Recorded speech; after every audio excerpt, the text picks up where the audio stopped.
On a Monday edition of Cleveland Browns Daily, I am merely Bo. I don't hear you. He is the great Z. I hear you. I heard you say, I don't hear you. Yeah, I don't hear you. Now I hear you. Now I got it. Hey, Hey, now, give it. Hey, Hey, all right, hey. all right, give it. Hey, microphone guy, let's scream into it. Give me a good level. Give it. Oh, wait a second. Or just keep sucking. Absolutely. There we go. Just what on a a way to second. start a Monday. Hold on a second. What a way to start a Monday. All right, just as Give it. you're an impartial party here, tell what just happened right there. I don't understand how Okay. I'm under attack. Listen, what have I done? I love you both. Give a. I don't know that on this one you could blame him. Last week, if he But was he- late to the start of the show, fine. I was pretty impressed. I had very little confidence that you were going to make it because I knew you still had to go upstairs and then you still had to come out and you were eating with luminaries. Oh, yeah. And I was like, I guess can't what? interrupt I this. I'm going to ran. give you a 5-minute warning. I didn't Yeah. see you run. Oh, I ran. He huffed it over. So that's what I ran. what I'm Oh. saying is I ran wasn't so sure. far away. I ran. I hustled for you, Gibby. And I did. appreciate that.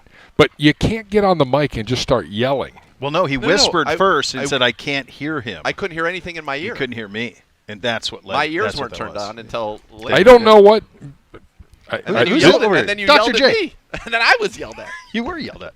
I was besmirched. What did I That's miss? What's been going on? Miss a little, miss a lot, dude. What have you Has anything missed? happened since last Wednesday? Where do you want to start? Yeah, a lot. Did you guys have a We good had week? one Let's job, do this. Bishop. Let's do this one thing real quick, though. I like it. Nobody, no show has been harder on the climate of this state than this show. Correct. We have held feet to the fire on climate for what has been, I think, the worst climate year in Northeast Ohio history. I Certainly since agree. I've lived in Yes. Ohio, this has been the worst. Most rain followed by the most humidity and highest heat. I mean, I got theories about way- water and I don't know about yours. Steam. My electrical bill this month. Oh, baby. The air conditioning doesn't come cheap. rocket Yeah. ship. I was like, wait, what? Come again? The last few days have been unbelievable. Fantastic. No humidity. No, perfect. I mean, it's just like a cheat code. You got to call it like you see it. So, Perfect. good job. I had some pool days over the weekend. Got a little golf. Chased a small ball around. God, good for you. Yeah, it was great. Fantastic. Luca is now 4 of the last 5 nights. Oh, that's new since we've been together because it would have been, 4 of the last 5 nights. He's going about 8 to 6. Come on. Yeah. What a champion. I know, dude. It's Is Miss ridiculous. K like aware of how No, not at one all. in a billion that is? No. At that age to go 8 to 6? No. Straight through? Yeah. Come on. Yeah, and by the way, and then Nana, Champion. statue Nana does the 6 anyway. So it's like Oh my gosh. it's a real night's sleep. This is a pretty glamorous setup that you got over there with Feels young great. Luca. Like, you're living your best life, Absolutely. I pal. was gonna say I'm as rested as I think I've ever been. You look great. It's possible that I'm more rested because now the lovely Miss K insists on like TV off, lights out. By like I can push it to 10:30, but that's all she'll give me. And then you got a curfew. Then she's like, I'm going to sleep, That's it. That's yeah. it. Yeah. Well, which is understandable. She's got Yeah. a serious day of Luca time. of Luca time. Yeah. Yeah. But yeah, That's fine. he's been What good, a man. champion. Yeah, he's been on some adventures. Obviously, you saw him Wednesday. He was out here I on did. Wednesday, and then we've just been taking him around. Took him to the grocery store. We had a great shop together. He loves it. Loved it. Just eyes looking at Yeah, everything. and as we did lamb chops in, and when I put the lamb chops in, he's like, "What's that?"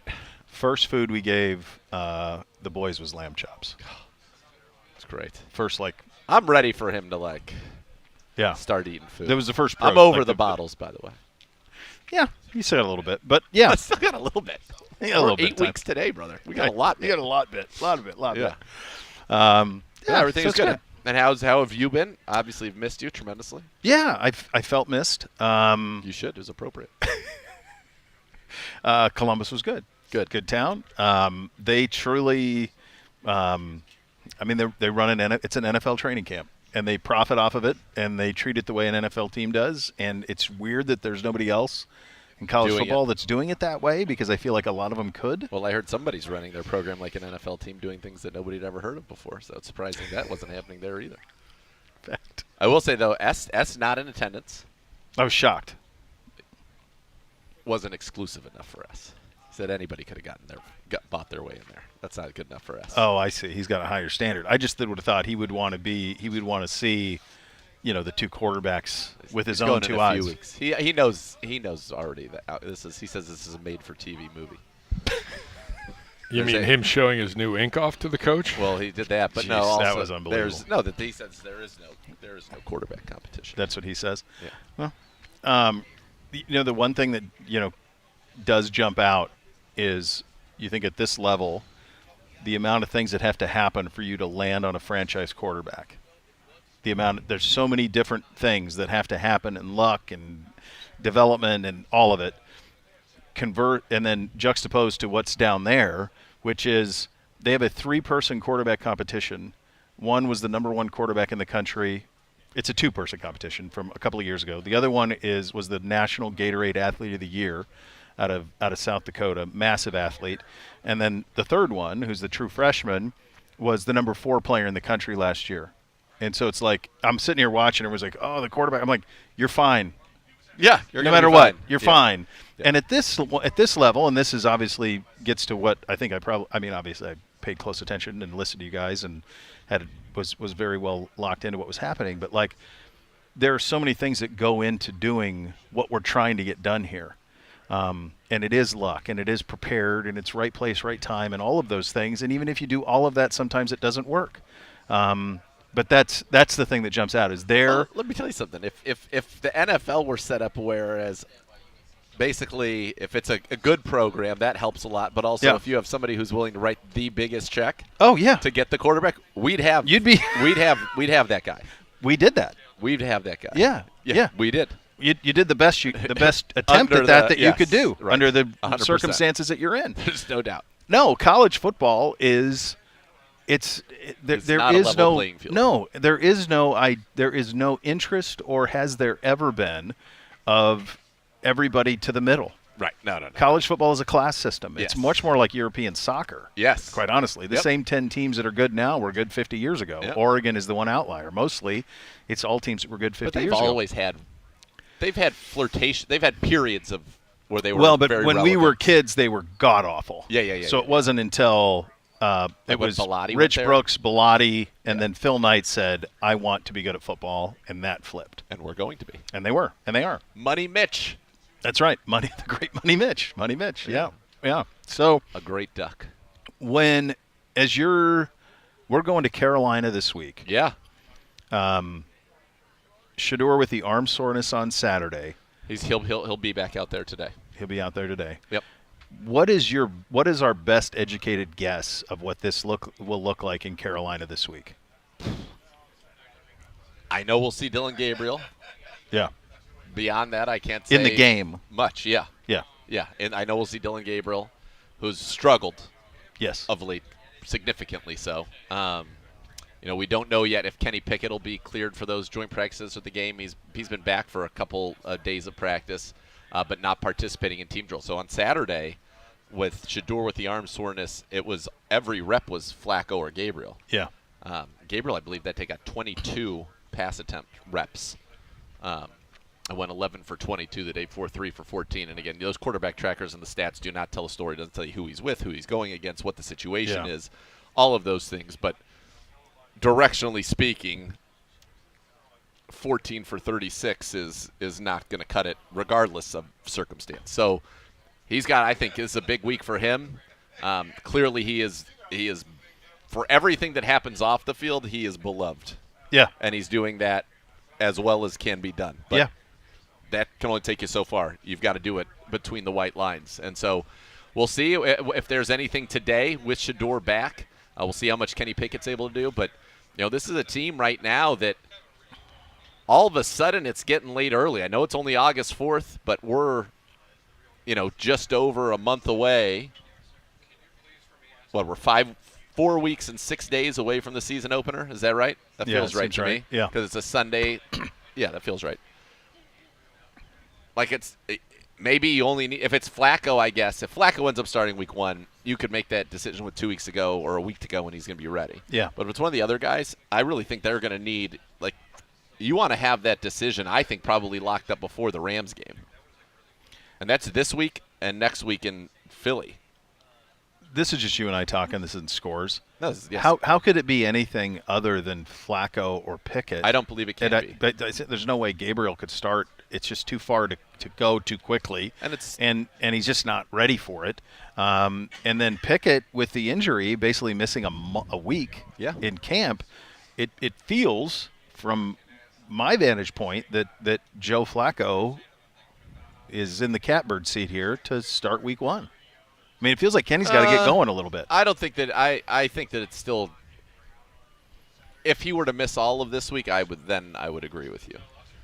But I think that they like him a lot. I think they think he's done a very good job, and I still think it is his job to lose. Now, not being able to participate would help you lose that job. That's where I still see it. Yeah. Shador really isn't. Unless things change rapidly, he's not in the competition to start week 1. It feels you can't be in a competition to start without a first-team rep. No. So, and we've talked about it. With Shador, what we've seen out here has been excellent. There are still some of the habits that they're trying to break, in terms of drifting or holding a little too long. Bless you. Thank you. But, the stuff where Dylan excels there, not saying Shador doesn't, but his learning curve, Dylan started at a much higher point for everything that's going on in the building, in the meeting rooms, all of that stuff than Shador did. And so there's catch-up that has to be played there. And again, I think people have to understand these are 3rd and 5th round picks. You hope that these can be an answer, but the reality is when you draft a quarterback in the 3rd round and the 5th round, what you're saying is maybe this guy can be a long-term backup, but anything beyond that is absolutely gravy. Yeah. And that's the reality of where it is. So it'll be a big – unless all of a sudden Shador comes out here and starts getting first-team reps, from what I've seen, again, we're not privy to those things. Yeah. I think he's earned an opportunity to have some first-team reps. I mean, that's what I think. That has not yet happened, so we'll see how that plays out. But right now, this is a team that appears to be getting Kenny Pickett, Joe Flacco, or Dylan Gabriel ready to play week 1. I don't think it can be Dylan Gabriel.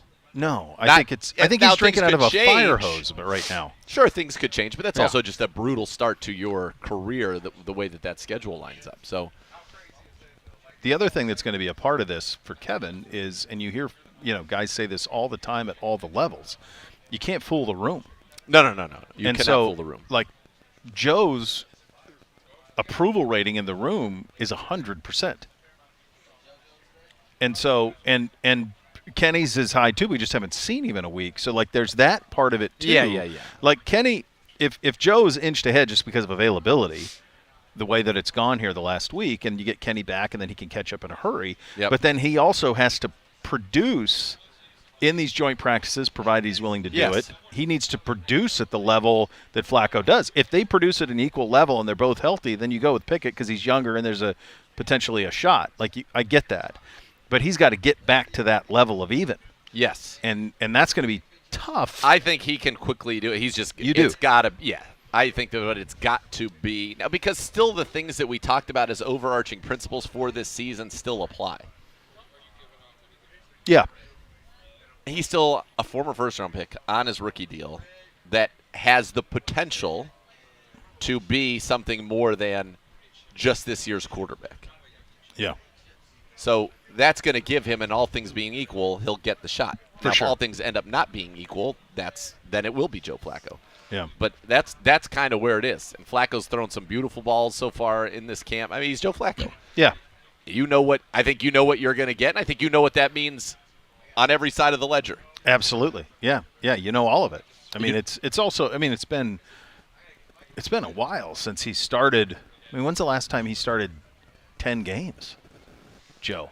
So the teens? It's been a while. 2000, I want to say 2017. So that's kind of the thing that with Joe Flacco that is kind of an interesting, if you really go and kind of look at all the facts and all the factors with his career evolution. So the last time that Joe Flacco started 10 games in a season was 2017. He went 9-7 that year. In 2018 with the Ravens at the age of 33, started 9 games, went 4-5. The following year, he was the starter in Denver for 8 games. He went 2-6. The following year at the Jets, he started 4 games. He went 0-4 in 2020. In 2021, he started with the Jets one game, went 0-1. In 2022 with the Jets, he went 1-3, his lone win being the miracle comeback against us, unfortunately for us. He went 4-1 with the Browns in 2023, and in 2024 with the Indianapolis Colts, he went 2-4 in 6 games as a starter. So if you're to look at his post Baltimore career in sum, he is 9-19 as a starter. Yeah. If you look at his post-Baltimore career without the Browns, he is 5-18 as a starter. Yeah. So I think that the notion necessarily that he gives you the best chance to win is kind of a double-edged sword. The historical proof would say no, but we also saw in Cleveland that 4-1 where he throws for 300 yards every game. He throws 13 touchdowns in 5 games, and you saw this offense come to life. And so that is obviously exciting, and you know that that's there. Kenny Pickett has been a much more successful quarterback in terms of wins and losses, but has been very different in terms of the production and the way that those wins have come. Now, something has flipped for him in the fourth quarter where he's been an excellent quarterback, and he has the 7-game winning drives. But that's the thing, and then you got these 2 rookies. So this is – I just got to think there are 2 things that are getting late early. Number one is that decision at that position, because you want to have that decision at that position sooner rather than later. The other thing is Quinshon Judkins, who is supposed to be, when drafted, obviously, a huge, and that is not overstating it, a huge part of what the Browns were going to do this year offensively. That, obviously, because of the off-field transgressions, is we don't know where that's going. Now, we heard last week, it was Jimmy Haslam who said that, cautiously optimistic that he'll be here, sign, and get in. But now, you need that to happen sooner rather than later for him to be ready to go. This is a rookie. This is not Joe Flacco. No. This is a rookie who has gone through, again, serious allegations have been levied against him that are, not acceptable.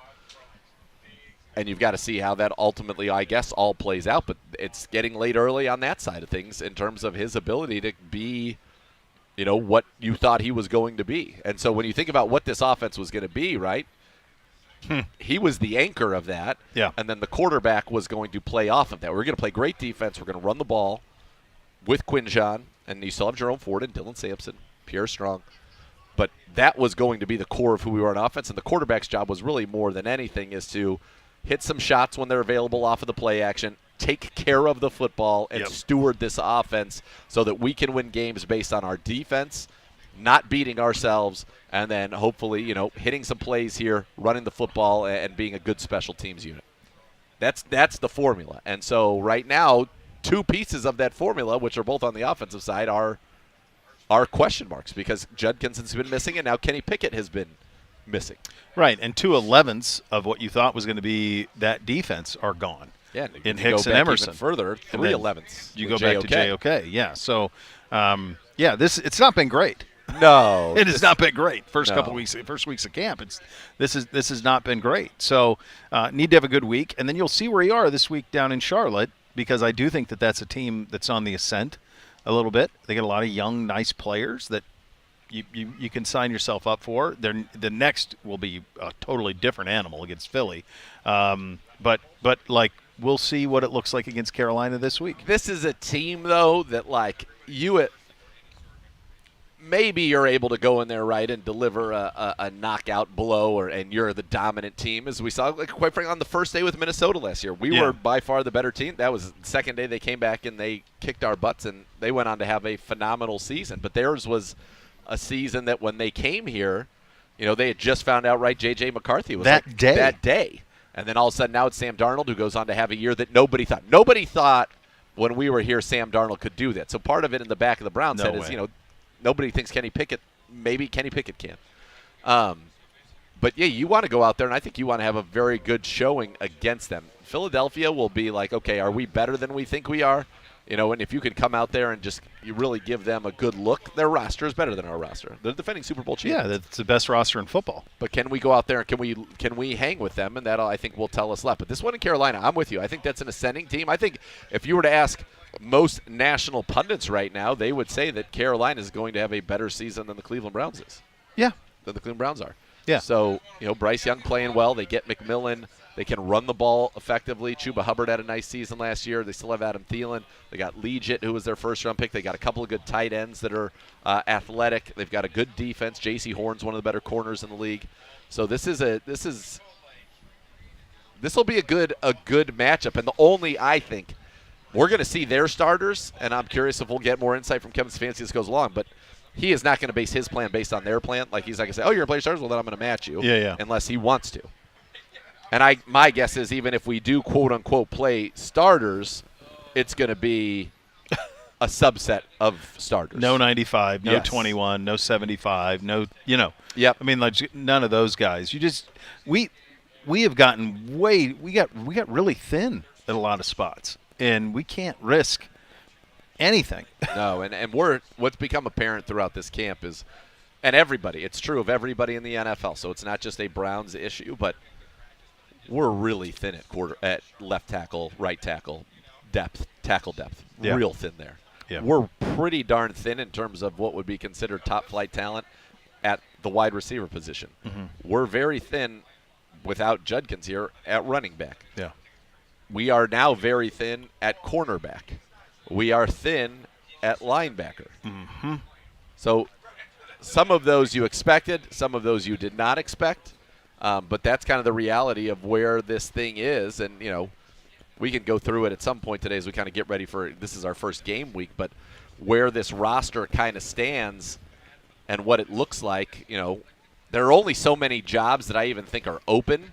And there are only so many kind of roster permutations that can allow people to win those jobs because it's a numbers game. Yeah, right. It's a numbers game. Yeah. On the Shador side of things, we mentioned this. He had the arm soreness on Saturday. He'll be back full go today. Today's a padded practice. See the guys with the pads out here, and they're ready to go. To give you an idea of what the rest of the week looks like, there's going to be workout meetings tomorrow, and then tomorrow afternoon, I'm guessing you guys will fly to Charlotte. Then joint practice is Wednesday down there with the Panthers on Wednesday morning, and then Thursday you'll do the walkthrough, and then Friday you will play the game. So that's kind of the business of the week. To Z's point, it is a game week now, and these preseason games, for all of the things that we are talking about in terms of how quickly some of these spots have gotten thin on this roster, these preseason games are going to be critical and I think wildly entertaining at the quarterback spot. I hope you and I talked about that. I would love to just see Dylan and Shador do it all. Like I'm sure Kenny wants to play, but like if you want him to play week one, how important is it for him to play against Carolina on a Friday? But I want to see Dylan and Shador play. Like, let's see where we're at with those two guys. And then at the bottom, you mentioned the receiver room and how thin that got in terms of top flight talent. Can some of these guys who have been camp darlings make plays in those scrimmages, in those joint practices, and then even on a bigger stage for all of you to see? Can they do it on a Friday night? No, the guys you really want to see, Gage Larvidan and Luke Floria, can they continue what they've shown here when we take this on the road, when we play real football games? That's what people are going to want to see. Can Jamari Thrash, who's had a nice camp, can he continue that progress that we've seen? Deontay Johnson has been, quite frankly, easily one of the best receivers in this camp. Easily. Yeah. Does that continue? Because if so, I think you pencil him in. He's your 2. Yeah. 2-3. He and Cedric Tillman, you have your top 3 right there along with Jerry Jeudy. The Browns obviously know that the tackle position's been an issue. They claimed Friday after the show, they claimed Sebastian Gutierrez from waivers from San Francisco, 6'5", 308, officially in his first NFL season out of Minot State. Where is Minot. that? Minot State? That's like in North Dakota. Yeah, it felt like yeah. It's NCAA. It might even be NAIA. Minot State. Minot State, North Dakota, yeah. Last year saw action in one game with the Niners, spent time on the Browns practice squad. How about this? I'm pretty sure that guy took the red eye after we claimed him. And practiced? They literally walked him right out onto the field Saturday in the middle of practice, and we're like, all right, you're with the line. Go. Wow. The Browns, by the Wow. way, also Wow. claimed this morning Killian Zaire, who is 6'7", 312 in his second NFL season out of Auburn, originally signed by Houston as an undrafted free agent, spent last season on the Texas practice squad as part of the International Player Pathway Program, a native of Munich, Germany. So the Hoff, maybe they crossed paths over there in Munich when the Hoff was there. I feel like they would have, right? Yeah. Speaking of, the Hoff is certainly he's in the building. But so the Browns now have 10 tackles here. Wow. If I have that right, and I believe I do. Do we read anything into that? Well, yeah, I That do. That they're not happy with who not their happy with the backup tackles are. Yes. Beyond that, though, the other thing that's and this you and I talked about this after the draft. We didn't draft a wide receiver Or a tackle. or a tackle, and No. those are before the draft. I would have thought, yeah, you could take a tackle in the second. You thought maybe take a tackle in the second is if is a wide receiver in the second? Does that make sense? And we didn't address either of that. And the Graham pick you get because he was viewed as one of the 4 best players in this draft, regardless of position, and they loved him. So that's cool. But then, and we love Schlesinger now. But Schlesinger is pick 33, then Judkins is 36. And so you didn't take a tackle, you did not take a wide receiver, and those spots are very thin. They are, and that's what's really kind of unfortunate about this situation. And, it's – I mean, when we were doing all those draft shows, it was like, let's use our first 5 picks all on offense. Right, here it is. And now you did, but after you went 5 straight on offense, after you went the 2 on defense. And it turns out, listen, Carson Schlesinger has been a star of this camp. Harold Fann's been a star of this camp. These rookies are going to play significant roles, and they're going to have to. That's just the bottom line. They are going to have to do that. It's a tough, that's why you end up thin. Now, if you view it through the prism, as I think that many talking people around here are, that we're going to play a lot of 12 personnel, and that they think Harold Fannin can count kind of both. Yeah. He can be a big slot receiver for you, and he also is a tackle. Then that's a better situation. We see Kenny Pickett coming out here right now, and he is in full pads. He looks ready to go. Hopefully he's ready to go. That would certainly be a good thing for the Cleveland Browns. But, that's kind of where you end up. You can't do everything in one draft, which we know. We're well aware of that. But this was one where you thought maybe those were positions that would be addressed. And obviously if you had stayed there and you took Travis Hunter, that addresses one of those positions very well. Ultimately, it's Mason Graham plus a first and a second that was Quinshon Judkins. Yeah. We'll see how that plays out. But Mason Graham's been excellent so far. There's been no questioning on that. It's just, you end up a little bit, unfortunately, thin at some spots, and some things have happened that have made it, added to it. I think since we last were on the air as well, did Amari retire? Did I read that, or was that fake news? That was fake news. It was fake news. Oh, okay. Yes. I saw that. Don't get caught. That's It's why I harder asked. than Yeah, ever yeah. now, brother. You got it, buddy. It's so hard Well, he's right not now. on a team, so No. that means you're retired. But it's there are receivers out there. I know Keenan Allen is having, I don't know if he signed or not, but I know he was going to meet with the Chargers, his former team, and there was mutual interest about a reunion there. There's still I'm trying to get this to pull up and just see who's out there at wide receiver. If you wanted to bring somebody in, Amari would be. I think we're going to play so much 12 that they really like Cedric Tillman. Thrash has taken a step. Deontay Johnson is a very serviceable veteran who, last we saw him. That'll be interesting for him too, right?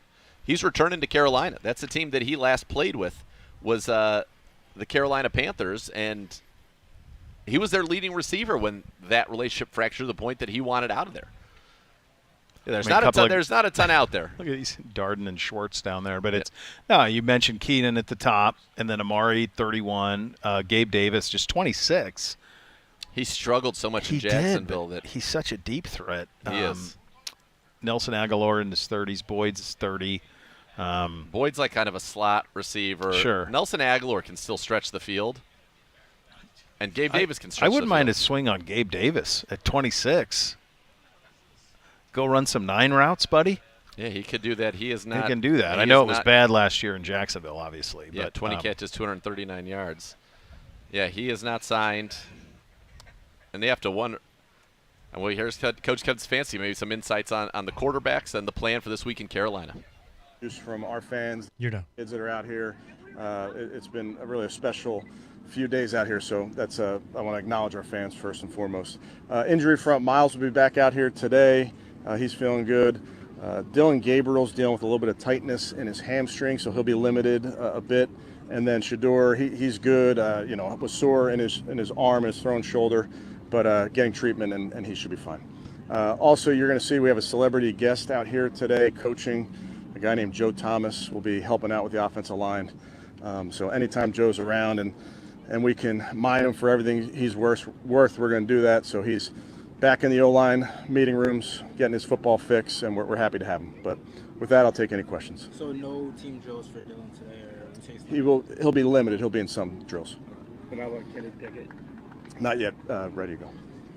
So Kevin, have you made any final decision and ready to announce what the rotation may be for joint practices and the Carolina game? Yeah, I'd say working through it. We'll hold some guys out of the game, but we're looking forward to the game. That's a fun part for our players to get down there and compete against the Panthers on Wednesday, compete against them Friday night, but we will hold some guys out. Could you give some details on the format for Wednesday?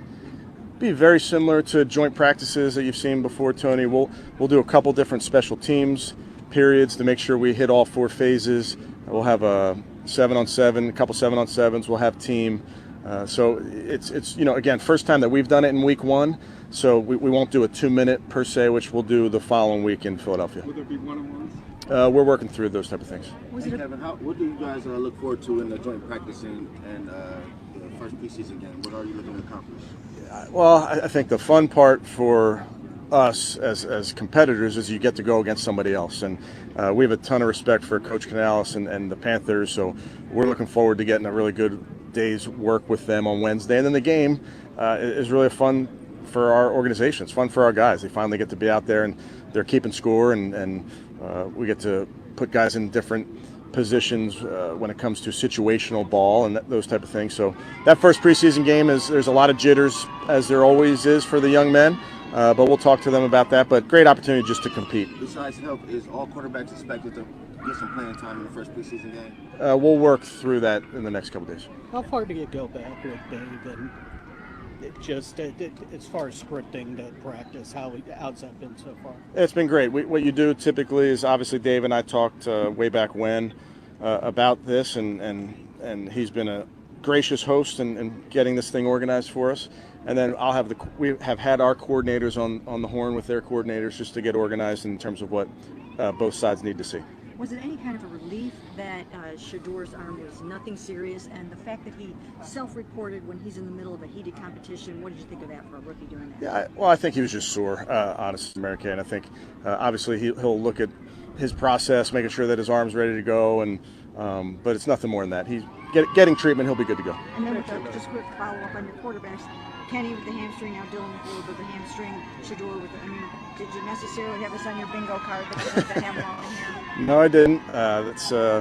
Hey, every day you learn something new. So all those guys, listen, they're all working hard, but it's all part of it. So is it fair to say we'll see Shador with the first team ones today? Again, you guys will see how we plan practice, and all these guys, which I'm appreciative of, are pushing to do the best that they can in whatever it is. And I say that because we just had a really good walkthrough in there with the guys, putting some 2-minute in, so they handled that really well. So I expect them to handle this as well. I keep asking you about Carson Strushinger, but what other young linebackers are popping out to you?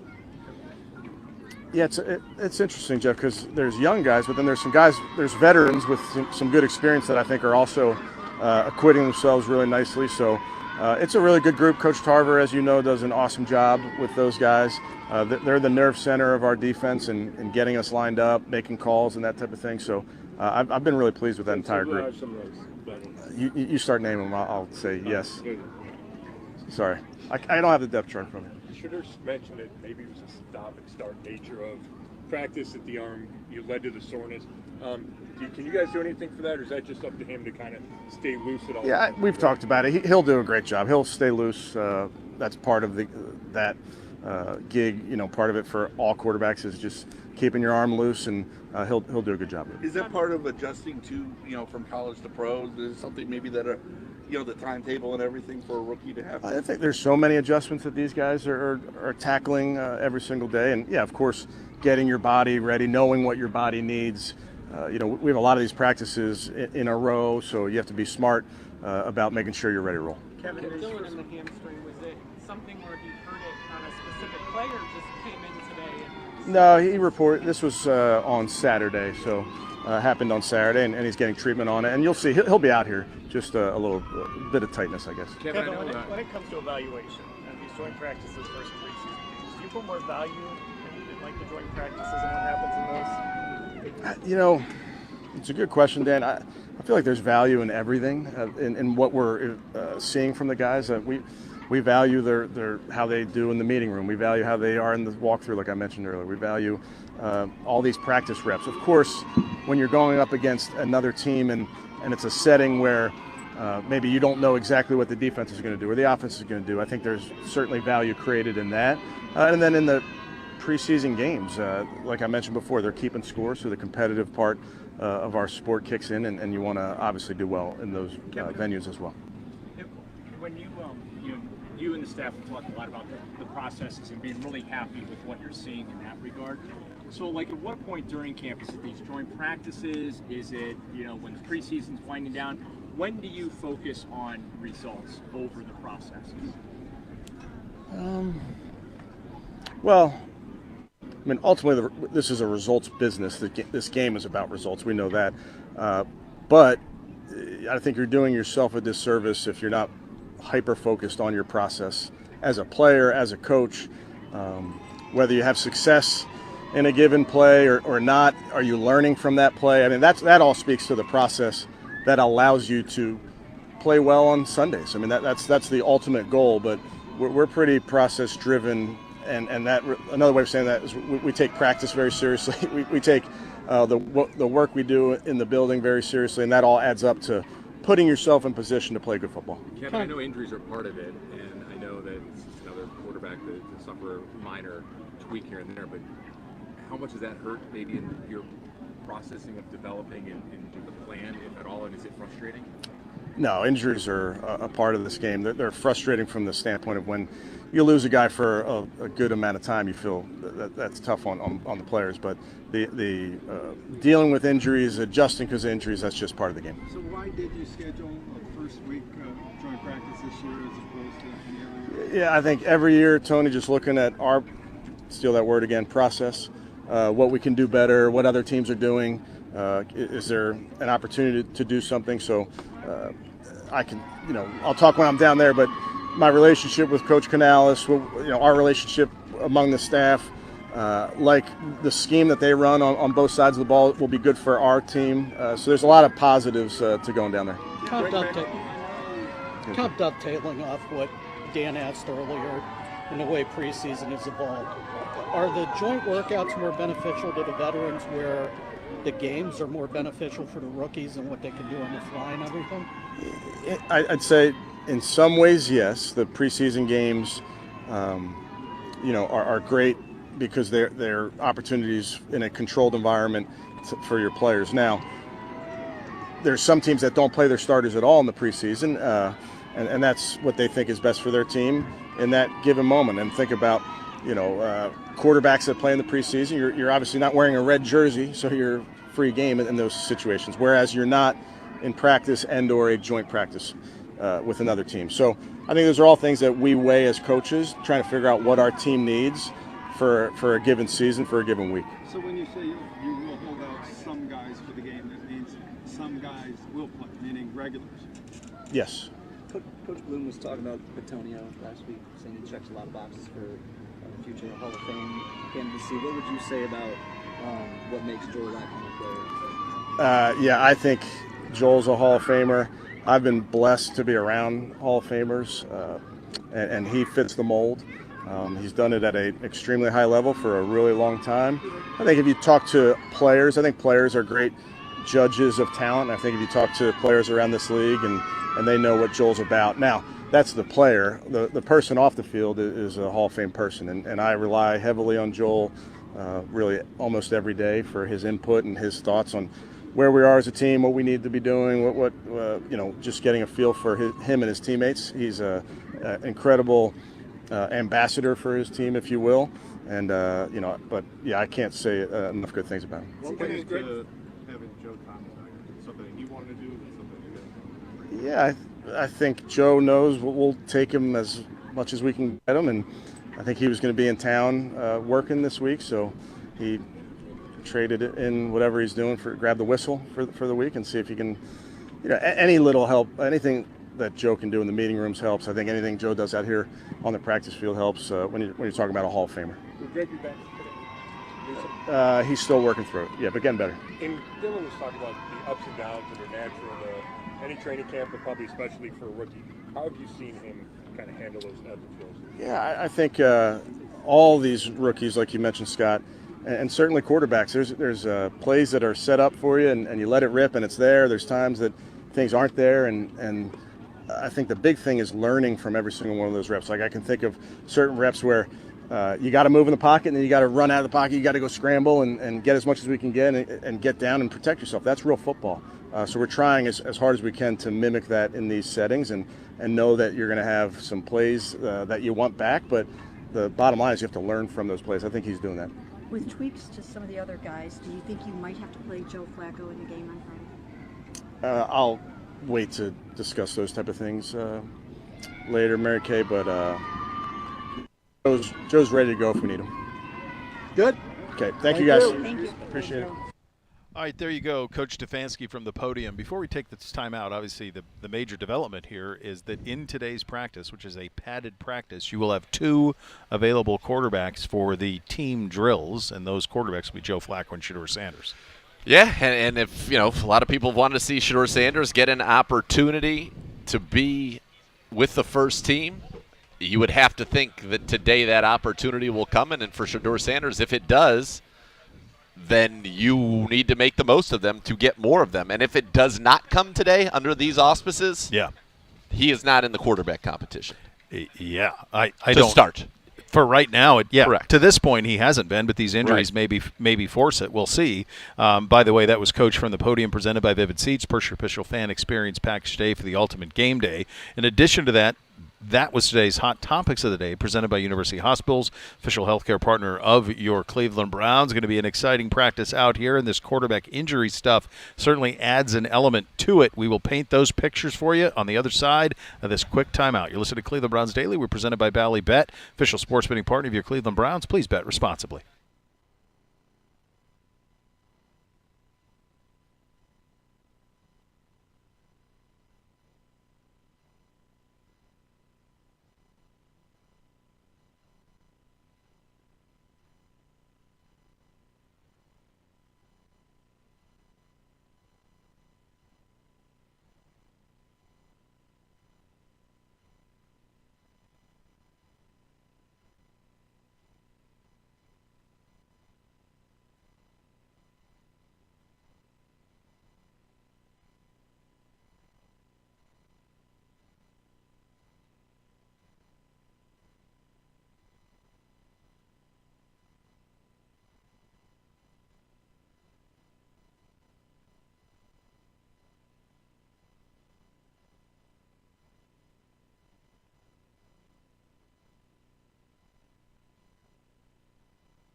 And Brown's Training Camp is presented by Gregory Industries, an industry leader in roll-form steel manufacturing. America builds with Gregory. And now here is our buddy, Andrew Siciliano, one-on-one with Denzel Ward. Another day of training. Goes down. Day, Denzel Ward, of like live tackling. You guys went like 20 minutes. Yeah. Live. Yeah, half a game. Felt like half Today. a game. Yep. How'd that feel? No, I felt good. I think it's great for the team. It's getting us all prepared for the season and just getting those live reps. So I've been enjoying it. It's been a great work out there, so I like it. Just to put it into context here, Kevin Stefanski, year 6. You guys had never gone live until a couple of days ago, and now twice in 3 days. But this one was a lot longer than day 1. What do you is how badly do you think the team needed that, and how much do you think it helps? Yeah, I think badly. I mean, the team, I think it helps tremendously. I mean, we're not trying to have a repeat of last year, then come out with the season that we wanted, and we doing something about it this year. And so, we putting that work in with live reps and getting ready for the season. I think it's going to pay off. At the same time, I'm sure you guys are more than excited, more than eager, more than ready to go to Carolina next week and face somebody else. Yeah, no, definitely. Just getting different look from different guys, different receivers, and so it's been fun going against these guys and get great work with Judy and a lot of those guys. But just being able to get a different look from other guys and a different team, I think will be good for us. And one day is perfect for joint practice. I know Philadelphia in a couple of weeks is going to be 2. Yeah. But on day 2, you and I know that's usually when the fights happen. So does one day feel right in Carolina? Yeah, I think one day will be fine. We'll get great work in, get our one-on-ones and great reps in. So I think one day will be good. So yesterday, Dave Canales, the head coach of the Carolina Panthers, said that he's going to play Bryce Young a little bit in that preseason game. He's going to play some of the starters a little bit. Kevin said he kind of knows what he's going to do, but he hasn't necessarily told you guys yet, hence he's not going to tell the media yet. Overall, philosophically, and there's no wrong answer here, does Denzel Ward want to play in the preseason? For me personally, I don't feel that I necessarily need to play in the preseason. I'm going to be ready come week 1, but ultimately that's the head coach's decision, and whatever he decides to do, I'm going to roll with that. I'll be ready to go for the season regardless. Let's talk about the work you're getting in here. What's it like every day? Because I've been enjoying the battles. I know everyone else, the fans here, have been enjoying the battles between you and Jerry Jeudy. How does iron sharpen iron with you two? Man, just that. It's just 2 great guys that don't want to lose, and we coming out here competing every day, just trying to get each other better. I win some reps, he wins some reps. I win a couple more reps than he wins, but no, we just out here just trying to get each other better. That's the biggest thing. You also had another one out here as well today, getting the hand in. Cedric inside the 15. Tell me about that one. Yeah, we were in zone coverage, and I just seen him on the inside of me and quarterback's intentions going there, and was able to get a good jump on it and make a play on the ball. Have you talked to MJ Emerson? Yes. How's he doing? He's doing good. He's in good spirits. He's going to attack this injury that he had, and I'm sure he's going to get back and get well. I was over there when it happened, and just me speaking here as a human being, not a member of the media, it was heartbreaking because you know how hard he has worked. At the same time, it's next man up. Like, both are true. Like, you feel for him so much, yet you guys have to power forward. How do you, as a human being, as a football player, as a friend, as a brother, deal with that? Yeah, that's a bit, like you said, that's the biggest thing. That's my brother, and just seeing how much work he put in during the off season, and just his mentality going into the season, like he wanted to be the best, and he's going to be the best. And just to see him go down, it was just tough to see. But like you said, it's next man up mentality, and it's going to give other guys a lot of great opportunities to be starters and to get out there and get some plays out there. What does leadership mean to you, Denzel Ward? Because I know that's very, very important for you. Just my presence out here on the practice field, the way I'm competing, the way I show up every day, my mindset, my energy that I'm giving to everybody. Just trying to be that role model that guys can come talk to and just look at to see how to do things right. How much pride do you take in that? I take a lot of pride in it. Yes, sir. A lot. Defensively, big picture here. What do you say to the people that say, hey, I know a couple of years ago you guys were number 1. I don't know that you can get back there. Denzel, how does this team put last year in the rearview mirror? Every year is different, I realize that. But how does this team get back to the level we saw in 2023? Yeah, I think just like you said, we got more live practices, and that's how we go get there. Just working hard every day, and just keeping that goal in mind. Like that's where we're trying to get to. We're trying to get to that #1 spot, and be the best defense to help our offense and special teams. A couple of days ago on the podium, you said that you are excited to see Mason Graham. Mm-hmm. Tell me what you've seen. Man, his body looks a lot better. You know, he slimmed down, so he's been working, man. He's looking fast out there, looking explosive on that D line. So I'll continue to look forward to see him out there. Have you come to grips yet with how quiet and unassuming he is off the field and how he turns it on? He's like a different guy. Oh, you just gotta talk to him, man. He be talking and got a lot of energy to him. So you just gotta talk to him. But no, he's gonna be a great player for us. How about 49? Oh yeah, no, I'm liking him a lot. I see the smile on your face. Yeah, I'm liking him a lot. He's making plays every day out here in practice, and he's getting to it. Dude can fly. He can.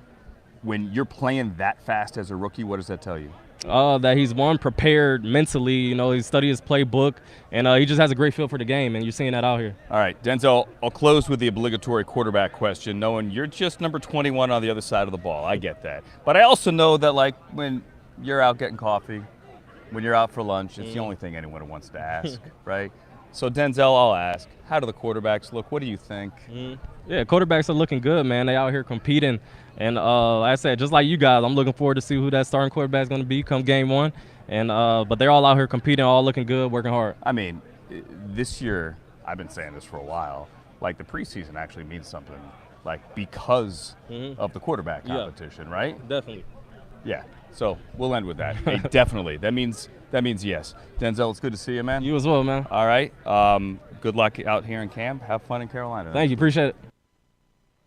All right, there you go, Andrew Siciliano. Over here. What's that? What's that? Look at that right there. Oh, what's he got? My. Has he got a six-pack? What's he got in there? Is that a cooler? Look at him. Yes. Hall of Famer Look at in the him. midst. Yes, oh, yes. God. Oh, yeah, yes. Ladies and gentlemen. Yes. Now that he's out of his vehicle, let him hear you. What's he got here? Look at this. What's he doing? Was he coming to us? us? He's got a cooler. The great Hoff gear. Look at What this. is this? What treats are inside of here? Oh, some my meat God, sticks. the meats. Oh, the apple, meat sticks. cheddar. Oh my. Oh my. Yeah, gosh, go coach the this great offensive Hoff. line. What Huff. a treat. Huff, what did a you, treat. Did you get a chance to talk to our new tackle Killian from Munich? I did. I actually knew him before he came here. I wondered. We'd I know wondered. he's got to that. work, but real quick. Yeah, we'd wondered. His best friend in Munich was one of my linemen. Played for the Ravens. Philip Feinzierl. And before his Oh. preseason game, because he was playing for the Texans last year, I sent him a little video. Hey, pumping him up. You could do this. You're going to kick some. And then, get him fired up. Had a good season. And then I'm fired up. I can't believe we signed him the same day that I showed up. That's there amazing. are people are saying that perhaps you had a hand in this, given the connection. Well, I can neither confirm nor deny this because I'm excited to be out there. But it is a coincidence. I will go out there. Hey, Get I'm out there. going Yeah. to leave the stuff here because I got Okay. the after stuff. But we got some stuff here, and then Should some we rip stuff into later. Should we rip into it? I would. If We're I gonna were rip you, I into would it. rip into it right now. You're going to After need chitters. a little knife. It doesn't have the nice easy open just yet, so you either got to use pen, All right. knife, or just I think I can get it. Gibby's Peel it. claws. Look at He's that a peel. If you could do that, you've got grip strength. No, I don't. No, I no, don't. no. I don't. The great We Gibby. thought I we thought had- I did. All right. I couldn't. See you It's later. really sealed. Hoff. Great seeing the great Hoff. What a seal there. That's a great seal. These are the meats we've been dying to try. Boy, I don't know. The Hoff sealing crew on the Hoff beef is elite. And I think You want to have that vacuum seal to keep the flavor and the freshness in there. Hoff's going to work. Yeah, he's going to work. He's going to work. The great Hoff. Oh, there we go. I've cracked it. Did you get it? There you go. All right, let me try one of these beef sticks. Gibby, you want to suck down a beef stick? Yeah, give that one to Gibby. Here, you want a beef stick to Do comment? I look like a man that says no to a beef stick? No, these you don't. Apple cheddar. These ones. So I was That's right. J-Mac. Huh. That's a Yeah. delicious. Mac. That's a delicious beef stick. My God. It's the apple, and Wisconsin known for its cheddar. I'm told. How did he get him here? In this cooler. No. Like Must have been in the cooler on the trip. Right? he was in Canton for the weekend? Oh, yeah, it's delightful. That's a delight. Is that a nutmeg? Am I getting? There's a like cinnamon an in apple there for pie, a sure. cinnamon. Yeah. Mm-hmm. Mm-hmm. Mm-mm-mm. What a real treat. What a real treat here on a Monday. sucking down some Hoff beef. That's right. Look at that Wisconsin cheddar in there. We had, yeah, I've had these, and these are, it's almost like if meat sticks were desserts. Nice little That's what you're getting here. Protein pop. Wow. Really, really. Good skin consistency, too. You get a snap on the skin. The snap is important. Got to have the snap. Well, if you got a beef stick that doesn't have a snap, then you got big problems. Yeah. What a delight. What a delight. All right. It was great seeing him. Oh, he'll be with us all week. He's literally coaching. He ran the offensive line meeting this morning. Was in there with Coach Bloomgren. How cool is that? That's such a cool thing to have a resource like the Hoff and then to use it. Yeah, Hoff said he basically was like, hey, share some knowledge. So he did. Knowledge was shared. All right, we're going to take a quick timeout. On the other side, away we go. Remember, if you missed the press conference, you missed some of the earlier parts of the show, just 2 quarterbacks available for team. Those quarterbacks, Joe Flacco and Shedeur Sanders. So that's what we're going to see here coming up. Second hour, Cleveland Browns Daily, 850 ESPN Cleveland.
All right, welcome back in. Cleveland Browns Daily, 850 ESPN Cleveland. Browns fans enter Cleveland Browns Stadium quicker on game day with Express Access by Verizon. Also new this year, select concession stands will offer Express Access presented by Bud Light. Enroll for free today. Go to Tickets tab in the Browns mobile app to learn more.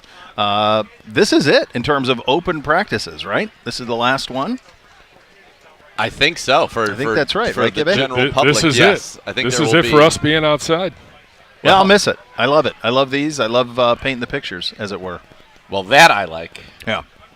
What would be great is if it could just be simulcast into our studio and we could call it off of the screen from when it was crazy When it was in the air conditioning. Yeah, the humidity was humidity and the bugs. The great Bernard over here, Yeah, Bernie Bernie. over there, the legend. Boy, he picks up a pen. It's like Tiger Woods. Yeah. You pick up a pen, you're never going to stop, buddy. No, there's going to be throngs of Yeah, he could fans never over stop. there. I was trying to explain this to the boys, and the best way that I've come up with, and it's actually what I've come up with, is to steal from you. Players just getting warmed up, by the way, out here. We're in Ooh, I'm position excited. groups, just kind of warming up. By the way, I've loaned it to you. Okay, thank you. Appreciate that. You loaned me the take, and I think it's the Yeah. correct one. What's There up, he is, Bernie? the great Bernie. There he is. Get him Bernie, on you it. want a meat stick? You want a meat stick from Joe Is Thomas? that part of the regimen? Yeah. Yeah. Yeah. Well, we could blend it up for you. There is apple in it. Apple and cheddar. Yeah. Yeah. How you doing, man? I'm doing good. This is so therapeutic to be out here watching football, training camp. Beautiful day. It's not 100 degrees Oh, like much 2 weeks nicer. ago. How about this weekend we had, Bernie? Oh, Gorgeous weekend. Gorgeous. No humidity. Were you down in Canton at all? I went down to Canton a little bit. Still super humbling to watch the guys, and maybe I'm getting a little more reflective as I age a little bit. Sure. But I see my slowness in the way I move, and I see some of my compatriots that we're a little slower than we used to be. It's so. I've only been down there once. We were down there for Joe's when he went in, and it's almost, unless I can't imagine for you being an NFL legend the way that you are, because you just run into the damnedest people in the damnedest places. The whole league convenes on Canton for that weekend. Yep. And it's like the whole league, and not just the league, Bernie. The history of the league is all there that weekend. Yeah, it's awesome. I concur with you. I'm gonna say it back out in the spirit of our listeners, trying to pretend like I'm cool and stuff. No, but you are cool.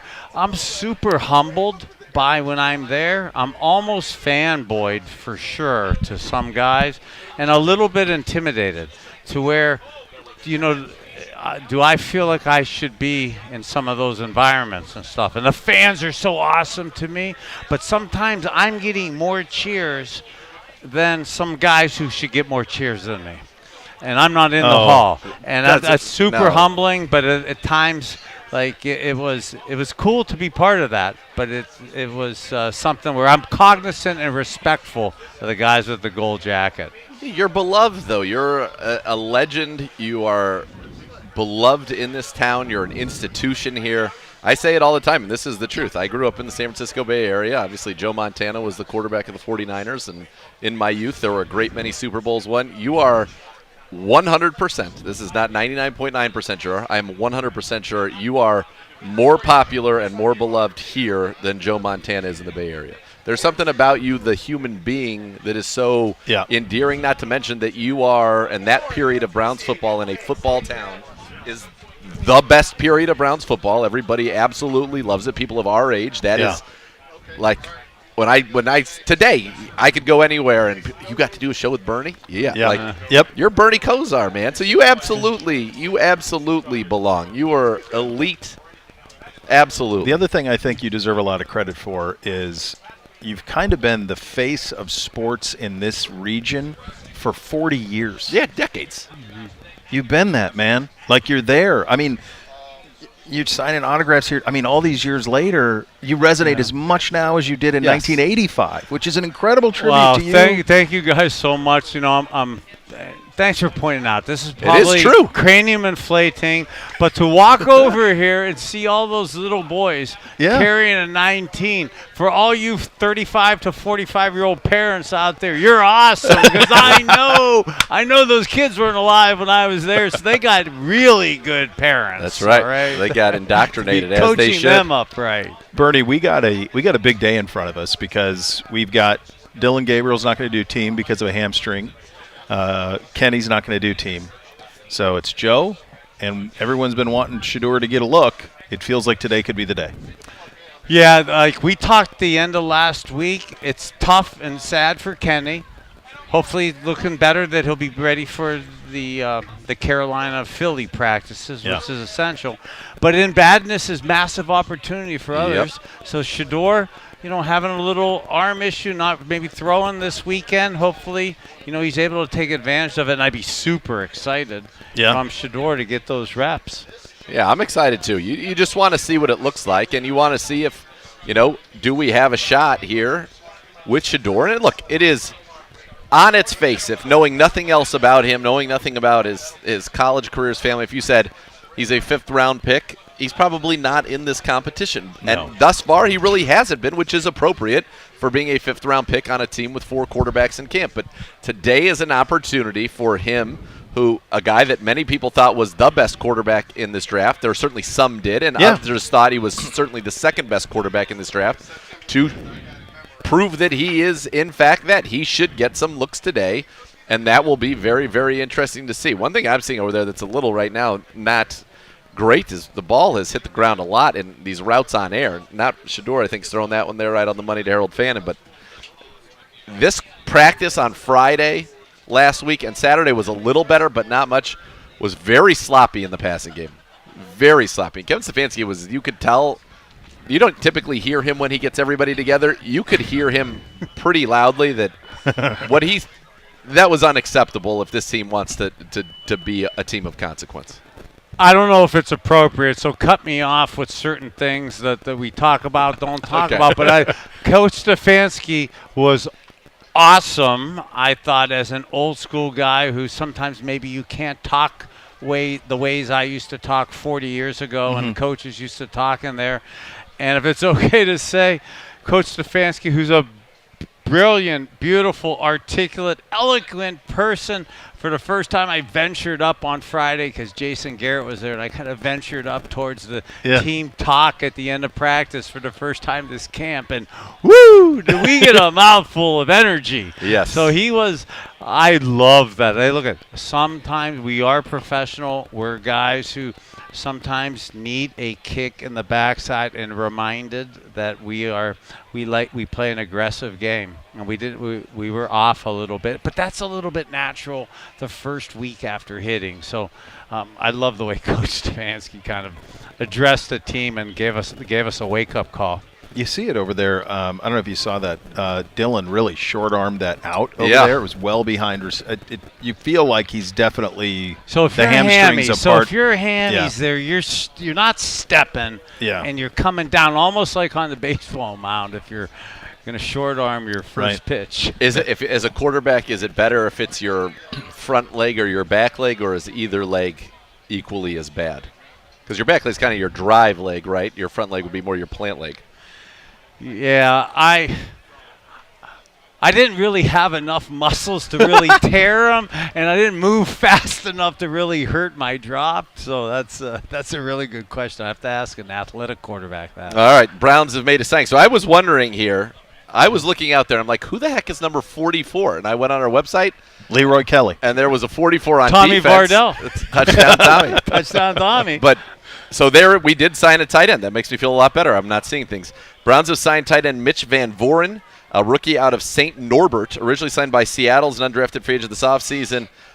In his 2 seasons there, he had 1,000 yards, 13 touchdowns. Also an All-American for the track team, finishing 4th in the Division III Outdoor National Championship in the 400-meter hurdles. Wow. He will wear number 44. And then the Browns also selected assigned Travion Williams, entering his 7th NFL season out of Texas A&M.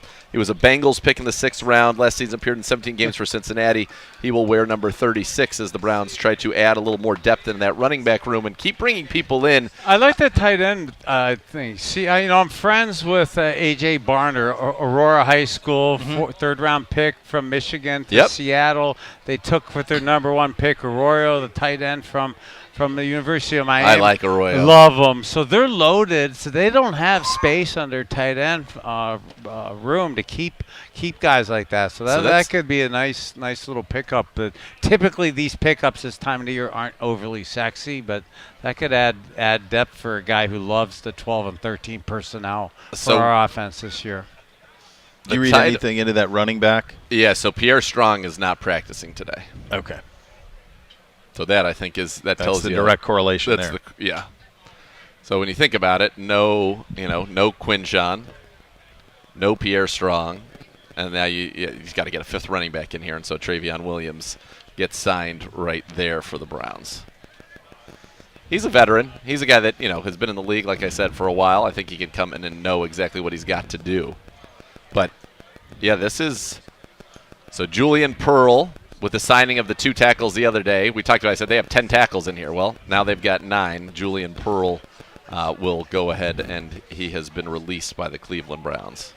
Bernie, when put me in the head of Shedeur, and, you've been doing all of the things everybody's saying. You're doing all the things right, but you weren't getting the opportunities. And now, unfortunately, for the other 2 buddies in your room that go down, they're both going to be on the shelf. Now you may get this opportunity. What's someone who all they've done their life is be accurate and play football, what's critical that you want to see from him today, and where's his head need to be?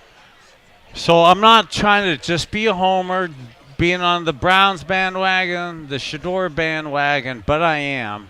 And how Shedeur, and we talked with him Friday on the Insider Show and that, and he can't be more spectacular in terms of how he's conducting himself. And some of the things that you watch out here in terms of he was an hour early for practice today, doing individual drills, not just out here floating around, getting camera shots and social media. He's doing actual work to get better. And then he's one of the last guys to leave. He genuinely bonds, and it's awesome, the young people here that are kind of relating to me and that. But the spark that he gives them and the energy that he gives is super special. And people say, well, that doesn't correlate to being a leader in the football and locker room, and I disagree. I actually love some of the personality he's doing, the way it's somewhat galvanizing of the locker room, and if he can keep up with that, where it matches his performance with plays on the field. And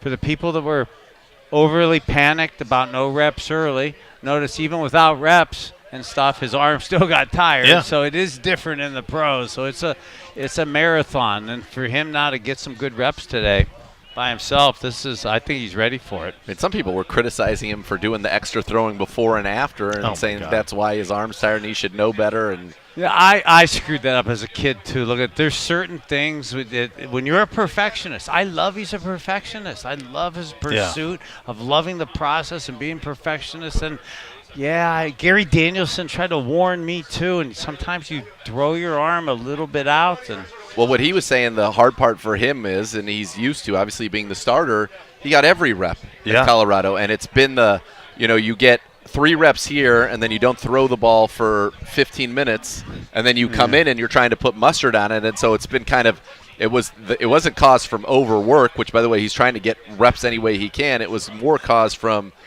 the start-stop nature of being the fourth quarterback, and how to keep his arm loose. Yeah, well, he's young. Actually, God, I'm not to be selfish. I'm thinking that's why I retired. I would warm up at 12:30 when I was a backup at the end of my career, but if I didn't play, it would be like till 3 o'clock, and I couldn't re-crank it open again. Yeah. Once that arm got loose, that was it.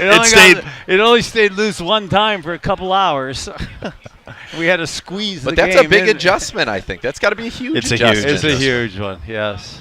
I mean, we were talking earlier, I was down at Ohio State camp last week, and the amount of reps that they rep those quarterbacks through compared to how little they get here, it's amazing. I mean, so much has changed in this sport, and college isn't what it used to be either, but they still get a little bit more time than I feel like these guys get in terms of just throwing the football in team. Yeah. They just get a little more.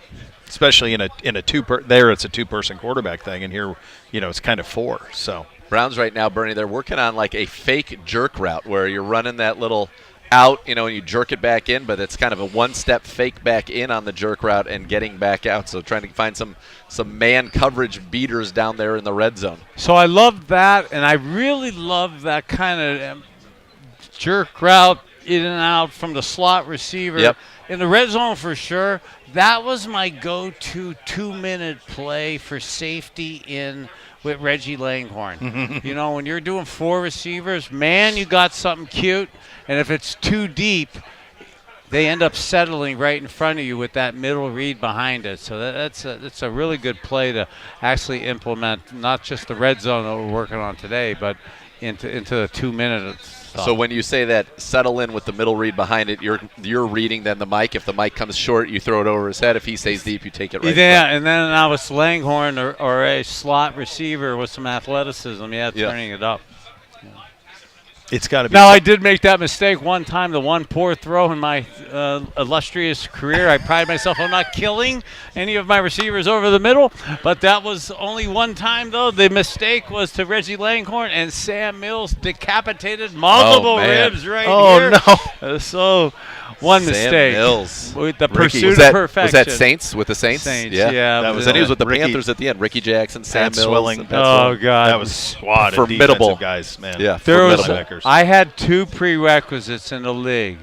If I played Ronnie Lott, he would get an interception against me. Okay? And if I played Pat Swilling, Sam Mills, and Ricky Jackson, I got a safety in the Superdome against me the 2 times I played there. Jesus God. I count the lights on the Superdome and at the old Giant Stadium. Man, Lawrence Taylor. Those were squads defensively for sure. No man. wonder I got concussion problems.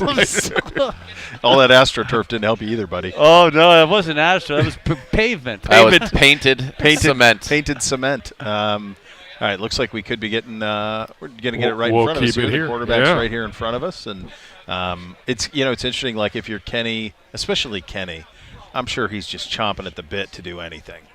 Yeah, hopefully they'll get a little one-on. Go, so hopefully get a little one-on-ones here. Looks like in front of us, yeah, we've got Flacco and Pickett here with the receivers, and down at the other end, it's going to be Shador and Dylan Gabriel. Will be, my guess, the running backs and the tight ends. Yeah. For some one-on-ones here. It looks like low red zone inside the 10 one-on-ones, and that's why you're seeing over on air they're working that double jerk route, kind of the fake on it. So I'm sure you're going to see some of those concepts that they were just working on.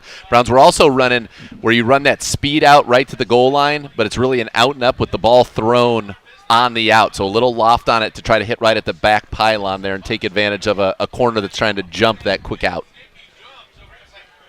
There's Cedric Tillman working against Chiganuzium. He gets into the end zone there on a quick little out. So we're going to kind of progress here. I bet we're going to get out, the out and up, and then the jerk route. There's your Flacco. Yep, there's the kind of like almost a U out from Jamari Thrash. Good coverage from Cam Mitchell there. This is the one you came to see. This That's is right. Denzel and Jerry right here near us. Ooh, Judy gets him on the out there. Touchdown from Joe Flacco. I love the way in today's game, in the red zone inside the 5, they throw these quick outs like that. There was a hardened rule in the 70s, 80s, and early 90s that thou never throws a quick out inside the 5. And I really argued and struggled with that because I believe you could throw that, but you weren't allowed to do that back in the day. And you could see that really does open up the field and then allows that slant type stuff, crossing routes, to have a better chance to get open. That was a nice route by DeAndre Carter there. Kind of faked that out and then spun it back to the inside. The jerk route got open. Gage Larvidan, nice out along the back that line. was fun. Good ball from Kenny Pickett as well. Got him leaning to the outside. Bernie broke it to the inside around that back line, and a good ball from Kenny Pickett to get in there for the touchdown. Larvidan's had a great camp. On the other side, that was the new tight end there. Got a touchdown from Shador Sanders. Van Vuren.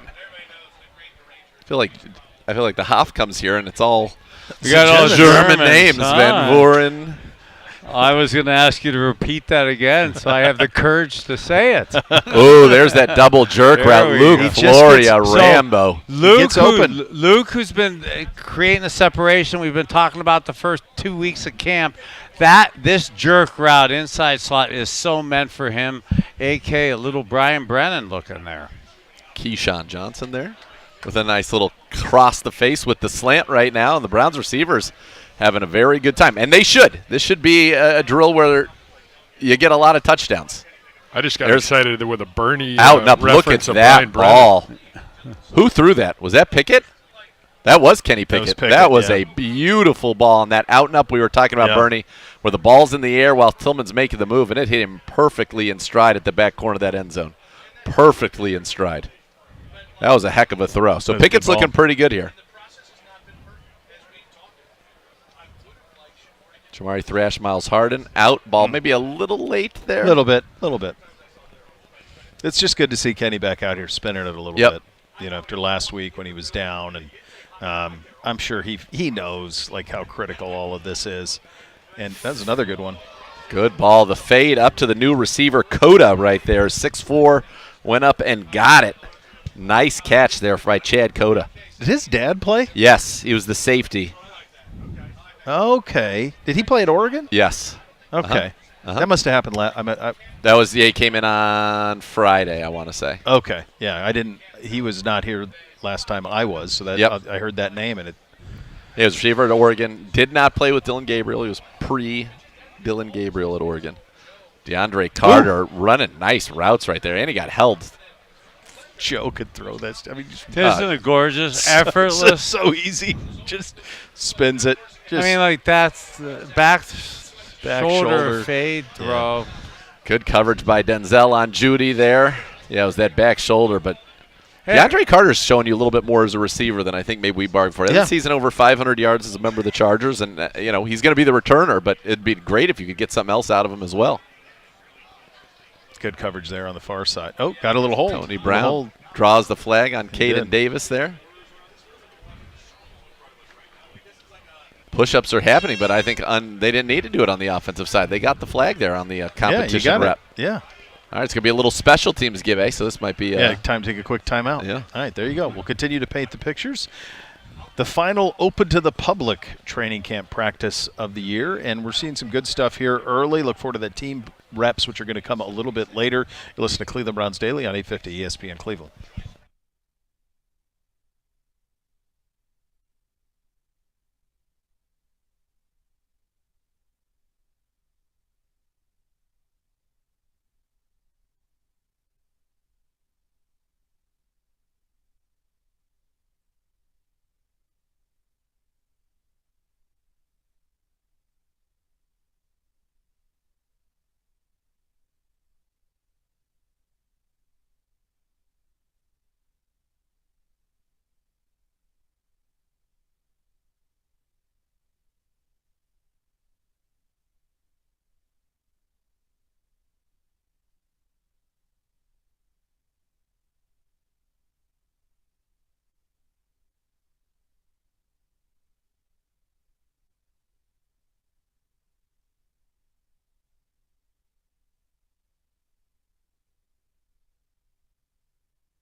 Sweepstakes presented by Milkbone for a chance to have your pup compete in the annual dog races during halftime of the Browns-Dolphins game on October 19th.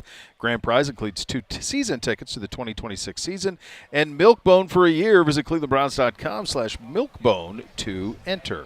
Joining the fray, Mr. Siciliano. Good to see you, buddy. Hello, Frey. Good to see you guys as well. This is what we've been waiting for. Could see the kids sling it around a little bit because of the hammies for both Kenny and for Dylan. Actually got to see hammies Saturday at the ballpark. But yes, you're talking about these hammies. What ballpark was that? What is that sport? The baseball park. Oh downtown. gosh, I forget. Big that. win. Yeah, baseball. Big baseball, win baseball, Saturday baseball. for the Guards. But yes, it is. Hey, listen, it's like one day on, one day off, one guy in, one guy out. So yeah, Shedeur says the arm is fine, which is reassuring. Good to hear him on the podium earlier. Come back and say we're good, and maybe some more reps for him. Now, in this red zone drill that I'm sure you guys were just talking about, we did not see him. That was all Flacco and Kenny Pickett. How about Chris Cota with the catch? Yeah. Speaking of rookies, just signed last week with the catch of the period. Dylan and Shedeur were on the other end with the tight ends and the running backs doing their red zone one-on-one. So we were not able to really kind of tap into that clearly. On these guys down here. Yeah, which was good work. Good work. And we'll see today because if Shedeur is going to have – if he's going to get first-team reps, feels like it'll be today with these injuries. If he's not – if he doesn't get them today – doesn't feel like it's going to happen. Kevin was asked point blank. You guys heard it when he was on the podium. Is he going to get first-team reps? And he basically said, well, you're at practice. Wait and see. Hey, I'm here for it. And either way, it's all about what we get in Carolina.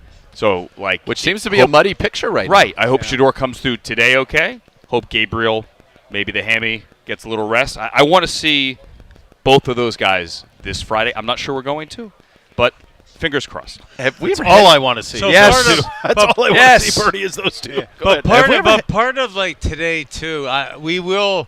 I don't know. I have any inside knowledge, so I can't say this as definitively as I'm about to. But I would authoritatively say we will see Shedeur with the first team today, mainly because Joe Flacco's 40 years old, 18 years in the league. We can't run him ragged and lose his arm on a Monday. All right, 7-on-7s right here. Joe Flacco with the ones, and that was a great little route from Harold Fannin for a nice, easy completion over the middle. For the Browns at linebacker today, no Mahmoud Diabate. So you got Devin Bush and Carson Swessinger in there. Grant Delpit, good to see him back in the team drills. But absolutely. I don't know if I recall ever, let alone two, a quarterback hamstring injury in training camp. No. I mean, I'm not keeping track either, but the other thing I would say too is we're kind of in this 7-on-7 phase right now, and Joe kind of slings it out to Chief there for a little shorty. He wanted Lardavan on that deep ball, had the double coverage. Yeah, Shedeur does not have his helmet on.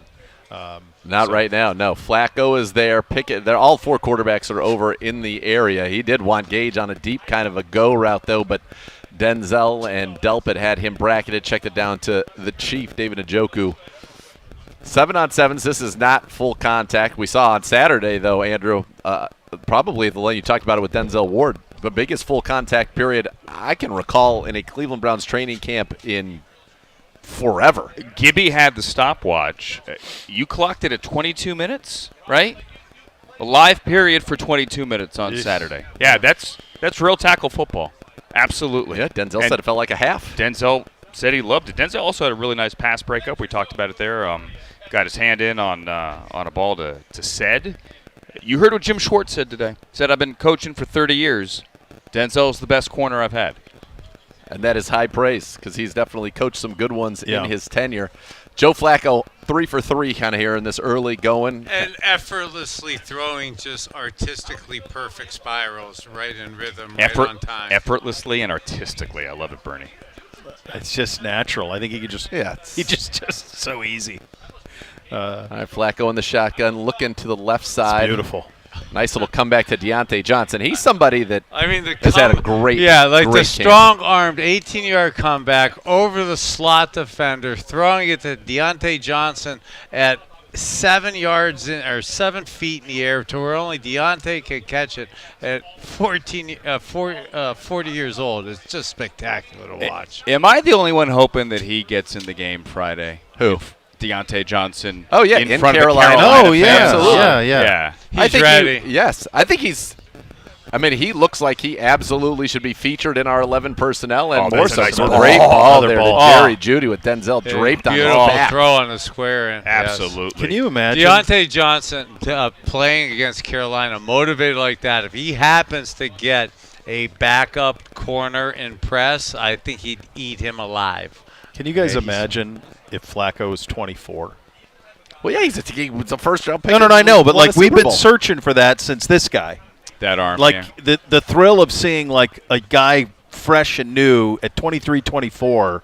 Like obviously it's awesome to have him now, but this is obviously the twilight. Like the thrill of seeing that at 23, 24 and like, my God, we got it. Kenny Pickett now. All right, so Kenny's getting in the rip in the sevens. There you Not go. an 11-on-11, but in 7-on-7, good. which is more work than we have seen from him since the injury. It's a step in the right direction. And look, Kenny was pretty open on Saturday. Yeah, like not angry, frustrated, but yeah, I'm frustrated. Like I want to be out there. He said he had been pressing to do team stuff, and they had told him, pull it back. Yeah, don't do it.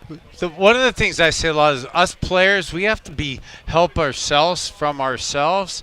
And and I love Kenny's effort. He wants to get out there faster than probably the team does. And you saw even on his throw, he's a little low, and that's coming from probably not wanting to overstride in his hamstring. He wanted said Tillman on a double move there and probably should have thrown. Got a flag anyway, holding on the defense because Chris Edmonds was cut out of position and just grabbed him. He had a little head and shoulder fake on that deep shot. He had said that he had told the coaches or the trainers, look, just put me in there. I won't move in the pocket. I'm gonna be stationary. And they said no. Nope. No. You got to save you from yourself in that scenario. Exactly. That's not a realistic. Your instincts kick in. That's not realistic. But he I've understood that. I've used that one with a bad ankle. And your intentions are to do that until you're in the middle of a play and bullets are flying. Well, Bernie, we had to take the zone read game away from you, of course. You had that Fleet club. of foot. You had that club in your bag, right? Yes. Of course. Nice deep comeback right there from Kenny Pickett. Talk about driving the ball, Bernie, to Caden Davis. That was that same throw that Flacco made, and Kenny Pickett had nice velocity on it. And you talk about getting the ball up and down quickly. Got it up, kind of where it would be over that, but then down to his receiver. Right, yep, and get that spiral, the nose to turn over. So far, Flacco and Pickett getting all the reps in this 7-on-7 period. Looking for Harold Fan on that corner. That's a good placement on that one. That was Love good, that. because if it Just wasn't, barely. Rayshon Jenkins is going to undercut that. By a fingertip over that one. I'm telling you right now, Harold Fannin has been, if not the most impressive player on offense this camp, he certainly has been one of those that have stood out, Bernie. And that when you got a guy with that kind of size, that kind of route running ability, and those hands, he ends up becoming a quarterback's best friend. Well, if you wanted the reps for Shedeur, come back another day. Dylan Gabriel now up third up here with it, even though he's battling it. This is a little strange, though, right? He wasn't. I thought the thing was he wasn't doing this. Well, I guess maybe their team. Kevin said he would be limited. Huh. By the way, that was a heck of a ball to Yeah, it Deontay was. Johnson, and a great catch by Deontay Johnson. That's where Dylan had struggled, Bernie, over the middle of the field. He'd been missing high too often. Now, 7-on-7 is a lot different than when you've got the linemen, and I think his vision at times had been a bit of a problem, but that was a good throw. Deontay Johnson, I've seen enough. As long as he's being what he needs to be, not between the white lines. Yeah. In the white lines, he's probably our second best receiver right now, or certainly right there with said where that's your 11 personnel grouping. Yeah, and to add on to Deontay, God, what a gorgeous hands catch, too, with those white gloves just sticking up and strongly grasping that with Denzel Ward draped on his back. You're mentioning Fanninzy, like he needs to be. Yes. Yeah, he needs to be a dude. We need to have him be a real weapon. He Especially needs to be if, really good. if we can't figure out the number 2 wide receiver. Sorry. Well, No, right. And to add in, I was trying to be quiet during Nathan's beautiful description of him being one of the most dominant offensive guys. He has been. I've been trying to think of more superlatives, different words to say the same thing. Every day he does something. He absolutely needs to be on the field with David Njoku causing issues. It's interesting. I mean, this is what four reps for Dylan. Yep. Now Shedeur has his helmet on at least. So they went all the way through with Flacco, and then Pickett got some, and now Dylan, and now it looks like Shedeur is going to come out now as the fourth quarterback out. Yeah, so that's kind of consistently what it's been. That is what it has been, and it is apparently what will be. Now, if there is a period where Shedeur could maybe get a first-team rep or two, it'll have to be in the 11-on-11, the full team portions of it. But that was a good session right there for Dillon Gabriel. A couple checkdowns at the end and one that was a little errant, but the throw to Deontay Johnson was one of the best throws he's made. Yep. Quick and decisive there from Shedeur. That's your guy Sal. Is that Sal Cannella? It is. Big 87. And they've had a good connection so far in the preseason. Probably number 4 in your depth chart at tight end right now? Yeah. He and Brendan Bates probably competing for that 4th tight end spot if there is to be one. Most likely that'll be a spot that is on the practice squad but involved in what you're doing. Yeah. Who we got out there? Floria, Keyshawn Johnson out to the left. Keyshawn Johnson looked good in the red zone drills earlier as well. He's got a big body. Yeah. Floria in a short motion coming across. Shedeur deep going ball up the through top. the door. Got it. Oh! Just missed it. Just overthrowing Cade McDonald. Oh, had a step. Oh, he had a step. Had a step. That would have brought the place would have come unglued. Yeah. Because Cade McDonald would still be running right into the weight room right now. Yes, Although he that, would. that door's closed, so hopefully Murph and Gribbs, he would have come right at him. Hopefully he wouldn't get electrocuted. Of course Didn't Shedeur play. wants to Run with those two. He wants to complete that baby, but for having his tired arm or sore arm, he had a lot of life in that throw right there. Yeah, that was cool to see. You don't want to overthrow, but at least That's what I was gonna say, right? Isn't the rule if they have to stop to catch it if they're open? Now that wasn't one where it was a busted coverage and he's so wide open where it's just make sure you don't overthrow him. That was he was trying to get a perfect ball in there, just missed it. There's Shedeur again, checking it down on the crosser. To DeAndre Carter. That's what you want to see though. Push the ball down the field. You want to hit that one. That's what I'm sure he's gonna want back. Because when you get 3 reps, 3 reps, man. And you got 1 shot. You want to hit it. Solid session, though, really, honestly, I thought all the quarterbacks right there pretty good. Agree. Especially considering you mentioned the nice ball from Gabriel to Judy. That has been one of those that he has airmailed more than once in camp so far. Yeah, that over-the-middle throw, and you can't overthrows, tips and overthrows in the middle of the field are problematic. The next level is going to be able to paint what happens next. Are we? It looks We're like gonna we're get headed team. for an 11-11. Yeah, we're going to get 11-on-11 here. So we're going to get a little bit of that. We're short on time, but keep it right here on 850 ESPN Cleveland. Next Level is going to be able to tell you what's all happening here. And this is the one that you were thinking if there was a chance, this is where Shedeur would be able to maybe get a rep or 2 would be in this mix here in the team drill. So we'll see if that is the case. But you saw both Pickett and Gabriel throw in that 7-on-7 session. So who knows what's gonna come here.